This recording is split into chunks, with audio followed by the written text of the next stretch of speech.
Welcome back to Sports Call, presented by Always Money on this beautiful Friday afternoon here in the Deep South. This is Andy Graham here with you for the next hour and a half. Give us a call at 1-888-9-TIGER-9 or toll free at 334-887-3401. We'll pick up your calls in the next segment. But right now we're going to welcome in a very special guest, Braden Gall, writer for Athlon Sports and host of Sirius XM College Sports Nation. Hey, Braden, how you doing today? Oh, doing pretty well. Happy Memorial Day to you guys. Same to you. I hope you have a safe and very eventful weekend. Yes, the most eventful I can hope for is maybe a couple of wrecks coming off turn 4 in Indianapolis. That's about the best I can do. Well, all right. We'll see what we can do for you there. Braden, just tell us a little bit about yourself. How long have you been with Athlon, and what all kind of hats do you wear?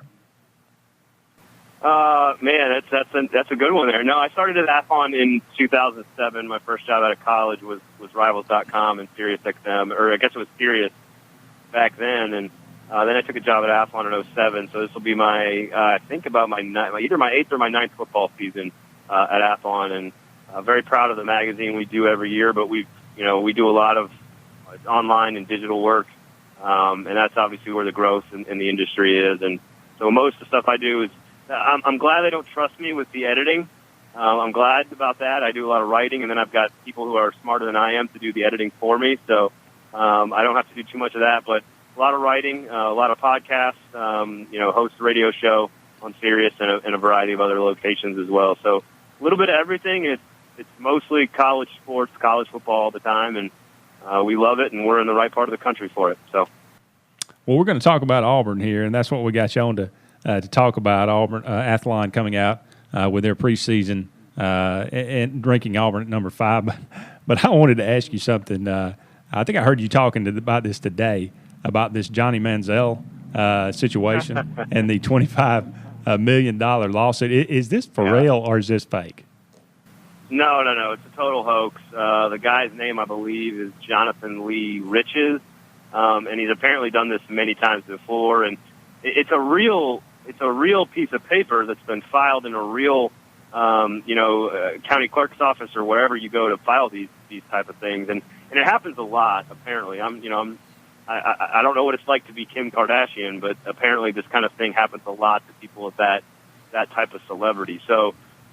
It's completely fake and not true. But when it broke this morning, we had, we were calling the courthouse, we were calling the clerk's office, and we had confirmation that it was a real filing. We just didn't know who actually did the filing. And as it turns out, it's a guy who's been doing this before. He's been in jail for it before, and I imagine he will be returning to that location at some point in the near future. Is it unfortunate for Johnny Manziel?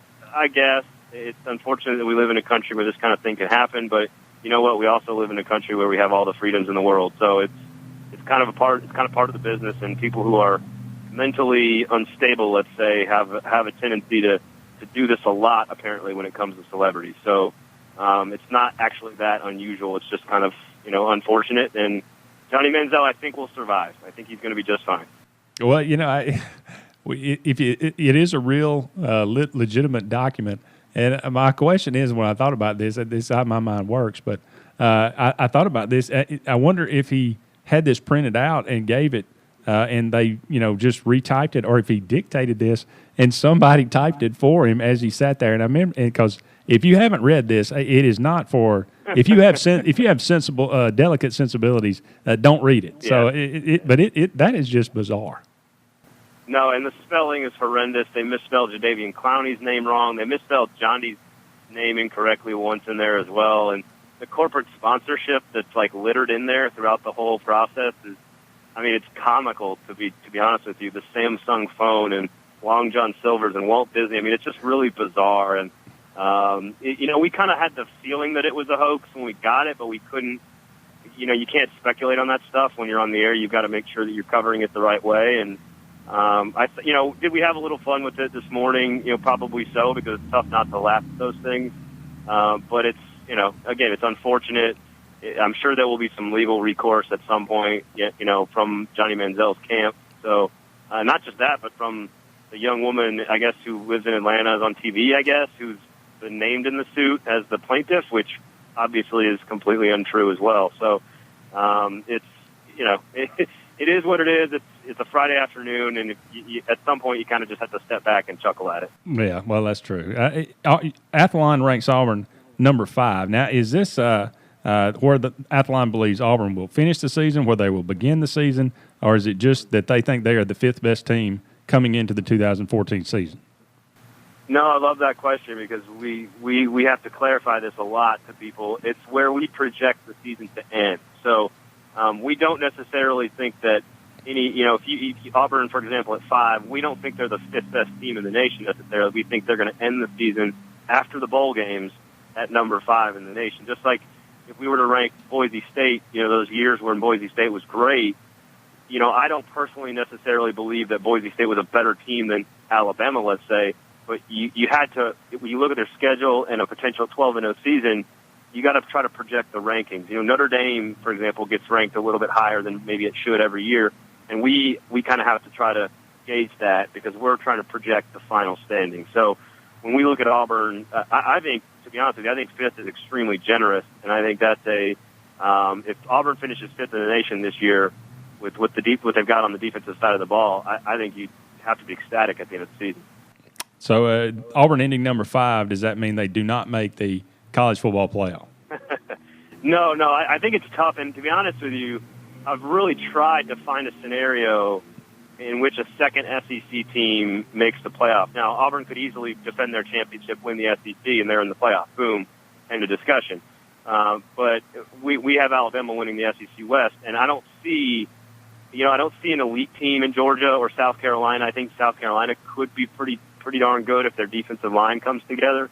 But I really don't see – I think Auburn and Alabama might be the 2 best teams in the league, but I don't see Auburn going 11-1. And for them to make the playoff, I think they're going to have to be 11-1 with that only loss coming to Alabama. So I just think that if you look at what they've got on the schedule, how difficult the schedule is, I think 10-2 is about right. And if you win a bowl game, maybe it's not the Sugar Bowl, I guess, but maybe another one of the New Year's Six, and you're 11-2, I think you're probably going to finish right there in that near that top 5. All right. Well, what do you see as Auburn's biggest strengths this season?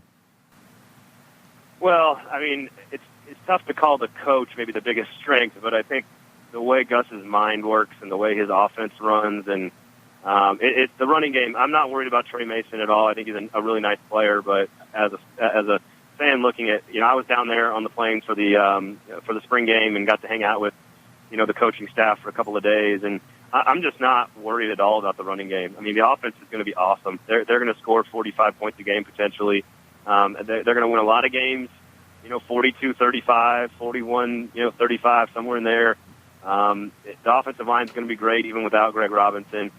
I think the receivers are even better, so the passing game should be a little bit better this year than it was last year. So offensively, they're as good as anybody in the country because Gus Malzahn's still calling the shots. So offensively, to me, the running game is still going to be the bread and butter of everything that Auburn does, and I think they're going to be extremely successful at that. We've got Braden Gall from Athlon Sports with us, joining us here on Sportscall this afternoon. I'll go ahead and ask you this question, but I think that I know what the answer is going to be by everything that you've said. What's Auburn's biggest weaknesses? Well, it's I don't know if it's leadership on defense. I don't know if it's overall depth. I don't know what the exact endpoint is. Because I think there's a lot of young talent on the roster, especially on the defensive line, that I think we all agree with Adams and Lawson and Daniels that we think they're all going to be really good players. So I'm not exactly sure if it's, like I said, is it veteran leadership? Is it depth with injuries potentially? I know the defense was really banged up all through the spring, and that really showed up in practice in the spring game. Now, you can't really use any of that to dictate what's going to happen, but they gave up 35 points a game last year in the last month of the season. They were 6-1 in one-score games and 2 of the luckiest plays that I've ever seen in college football history. So it's really tough to see a defense that gave up 420 yards a game that is still kind of developing. It's going to be really good. I just don't know if it's going to happen this year, and the schedule is so tough that I think all it takes is one loss to Ole Miss on the road or whatever. Whatever you got, the road schedule is really, really tough this year. Georgia, for example. At Alabama, South Carolina at home, whatever. it takes one slip up and you're out of the playoffs. So I just think that with the defense and with the luck last year, it's going to be very difficult to replicate that. Well, I got a bone to pick with you here, and I listened to your podcast with Auburn, the Auburn preview, and you mentioned it twice here, and the word luck. I'm taking a little offense to that. I will grant you the miracle in Jordan-Hare against Georgia. That was an extraordinarily fortuitous play. But the fact that Auburn was up by 3 touchdowns going into the fourth quarter, I would say that Georgia was lucky to be in the game. As far as Auburn, being fortunate against Alabama, I don't think that was luck. I think that was just having a player in the right place at the right time. Well, I mean that you certainly can make that case. It's also the craziest play I've ever seen. You know what I mean? Like Vince Young running around the right end against USC in the Rose Bowl in 2005. I mean, I don't know. Ian Johnson for Boise State in the Fiesta Bowl against Oklahoma. I mean, there are just plays that are emblazoned on your memory as just these kind of, again, not fluky, maybe not the right word, but just the most bizarre thing that you could ever see. And to suggest that over time you're going to see that same type of thing, it's not just Georgia and Alabama, which are two of the craziest plays we've ever seen. Certainly the Georgia play was downright luck almost.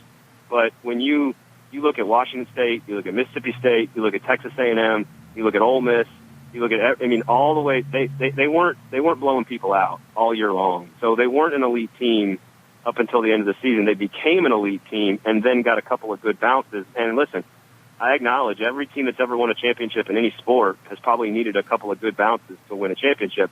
These are two of the craziest bounces I've ever seen on back-to-back games against the two of the best teams in the country. It will not happen again. So you can call it whatever you want. It's not going to happen again like that. You're going to have to beat Alabama straight up on the road this year. You can't bank on a 110-yard field goal return because it's not going to happen ever again.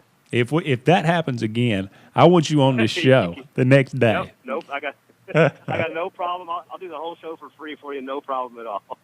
All right. Well, Braden Gall, writer for Athlon Sports, host of Sirius XM College Sports Nation. We can't thank you enough for being a part of the program today. No, absolutely, guys. Had fun. I appreciate it. No, thank you.